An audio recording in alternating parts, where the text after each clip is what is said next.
대장동 의혹을 수사하고 있는 검찰이 정관계 로비 규명에 속도를 내고 있습니다. 곽상도 전 의원과 권순일 전 대법관을 동시에 소환했는데요.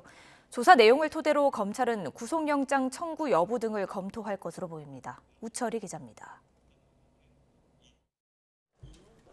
서울중앙지검 전담수사팀은 대장동 개발 관련 로비 의혹에 연루된 곽상도 전 의원과 권순일 전 대법관을 피의자 신분으로 비공개 소환했습니다. 전날 박영수 전 특별검사와 머니투데이 홍모 회장 소환에 이어 주말에도 대장동 의혹 핵심 인물들을 잇따라 불러 로비 의혹 수사에 박차를 가한 겁니다. 곽상도 전 의원은 아들의 화천대유 퇴직금 50억 원이 핵심 수사 대상입니다. 검찰은 대장동 개발 사업자로 선정된 성남의뜰 컨소시엄 구성이 무산될 위기에 처했을 때 곽 전 의원이 하나금융그룹 김정태 회장 측에 영향력을 행사해 도움을 준 대가로 김만배 씨 등 대장동 세력이 거액을 줬다고 보고 관련 내용을 집중 추궁한 것으로 전해졌습니다. 앞서 검찰은 곽 전 의원의 아들과 하나은행 관계자를 2차례 이상 불러 조사했고 곽 전 의원의 자택과 하나은행 본점 등을 압수수색하기도 했습니다.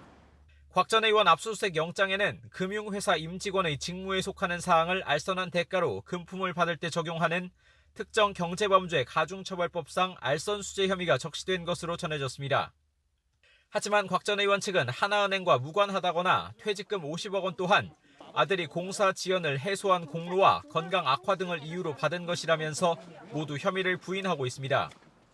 검찰은 권순일 전 대법관을 상대로는 이른바 50억 클럽과 재판 거래 의혹 관련 내용 등을 집중적으로 확인했습니다. 권 전 대법관은 대장동 세력의 로비 대상으로 지목된 50억 클럽에 이름이 등장합니다. 또 퇴임 2달 전인 지난해 7월 대법원 전원합의체가 당시 경기지사인 더불어민주당 이재명 대선 후보의 공직선거법 위반 사건을 무죄 취지로 파기환송할 때 무죄 의견을 냈고 그 대가로 화천대유 고문을 맡아 월 1,500만 원의 보수를 챙겼다는 의혹도 제기됐습니다.